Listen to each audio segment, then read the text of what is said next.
रविवार हेले घरे किसी ना किसी साउथ इंडियन आइटम निश्चित भाव बने। साउथ इंडियन जोड़ा आम ओडिया भी एटा आमको तो लगे आमर डिश बोली किंतु एपटे एटा कहते साउथ इंडियन। पिलांकर जिद थिला कि बरा बनेवा पई आ स्वामीकर जिद थिला कि चकुली बनेवा पई। तो मु तार भितर माने मझिरे गोटे जिनस प्रिपरेशन कली। आपण माने एटा केबे ट्राई करना जदी ताहले एबे निश्चित भाव करंतु, बहुत ही भल लागि थाए। तो मु ओवरनाइट एटा फर्मेंटेशन पई छाड़ी देथिले। ओवरनाइट माने मु राति 9टा बेलू बिरी चाउलटा बतुरे थी आ 11टा बेलू बाटिकी रखी थी। ताठू जल्दी कले ना एटा खट्टा हो जाए। आ मटर भी सिझे रखी थी। एबे घुगुनी प्रिपरेशन करदबा।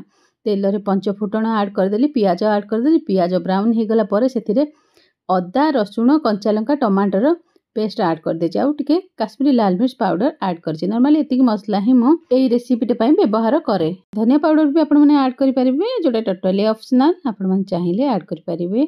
आकु तेल ऊपर को उठी आसिया पर्यंत हमें कुक कर नबा। एबे मो तावा बसे देछि आ सेथिरे हल्का टिके तेल बुले नबा। तापर से जो गोलनटा मु रखी देथिली बहुत भलो भारे फर्मेंटेशन हो जाइछि। आपण माने देखि पारथिबे।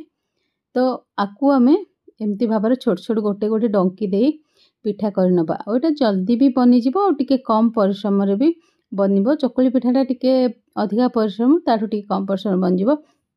आपण माने चाहिले एथिरे आउ टिके अधिका तेल ऐड कले एटा अधिका क्रिस्पी हेथिबो। आउ एटा को एबे ढांकी दबा। दुई साइड जाक जिते बेले भल भाबरे कुक हो जिवो तापरे हमें आउ 2 मिनिट पई दुई साइड को बिना ढांकी की कुक कर नबा। ताहले दुई पट जाक तार बहुत भल भाबरे कुड़कुड़िया हबो। बाहरटा क्रिस्पी हो जिवो आ भीतरटा सॉफ्ट रहइबो। आ मु एटा कोन करूची ना जत्ती की गोलणी यूज हबो ताकू बाहर कर रखी दोची और बाकीटा को फ्रिज रे रखी दोची। नहले सेटा बारंबार बाहर अधिका समय रखिले सेटा खट्टा हो जाए। वर्तमान तो शीत दिन आसलाणी एते बेसी खट्टा हबनी किंतु हां सेमती कले खरा दिन आपण माने एमती करि परिबे। आ एटा मु गोटे पानी पी नउची।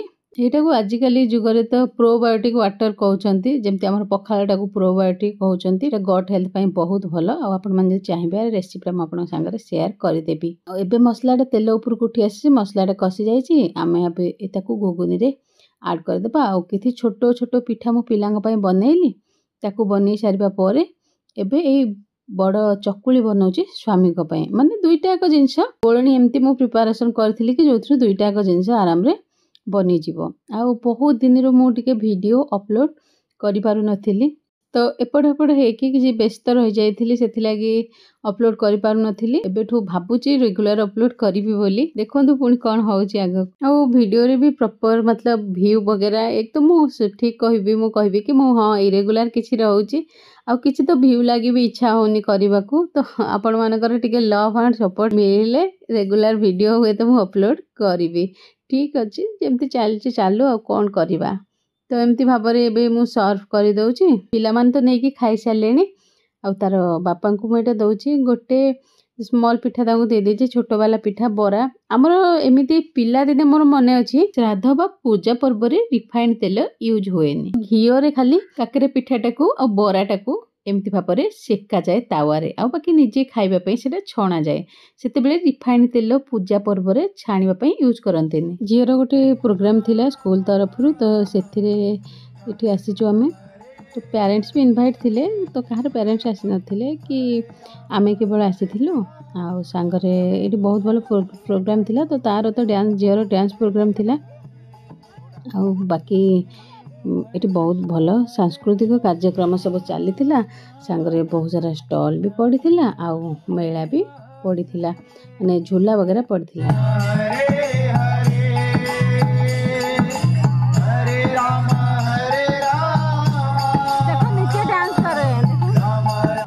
मझिरे एठी गोटे सुंदर लेक टे भी अच्छे। तार चारिपट जाक सब पड़ी झूला वगैरह।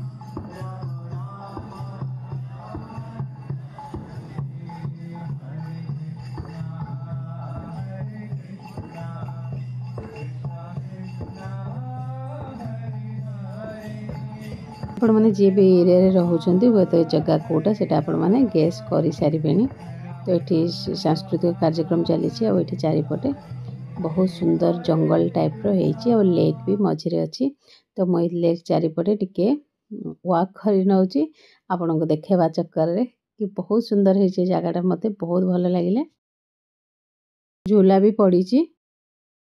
झूला बहुत 2-3टा टाइप्र झूला ये पड़ी बहुत भल लगुला कि एत भीड़ वगैरह भी नाला जमी मेला रे भीड़ बहुत रहे सेमती भीड़ भी नाला माने शांतिपूर्ण पीसफुल लगुला बहुत भल लगुला ये बुलवाई आ छोट पिलांकर भी पड़ी आईटा बड़ बेसी बड़ साइज रो झूला पड़नी एठी तो जो बड़ बड़ सब मंडप रामलीला पड़े बहुत बड़ बड़ झूला पड़े आम एथर कोठी की भी जाइनु गला थर 2टा जगह को जाइथिलु कि एथर गोटे जगह को भी कोठी की जाइनु देह वगैरह टे खराब समस्त हो गला फैमिली रे तो सेथि लागि आमे आ कुआडे भी एथर जाई पारलुनी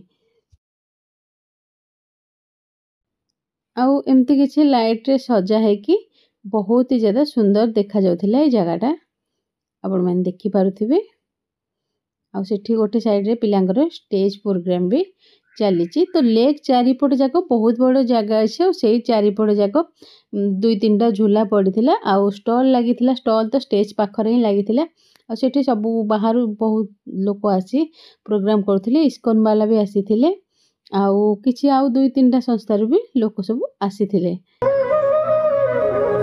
इस तरह से भगवान ने स्वयं को विभिन्न गायों और गोपों के रूप में विस्तार झीर प्रोग्राम सरीबा परे एटा हो झीर प्रोग्राम माने एटा सरी गलानी से म्यूजिक वगैरह बहुत ज्यादा लाउड थिला तो तार वीडियोटा मु पकेइनी फेसबुक रे मे भी मु शेयर कर दे सेटा आ एमती किछि लास्ट रे तांकर प्राइज डिस्ट्रीब्यूशन वगैरह हैला आ तापरे हमें घर को आसिलु।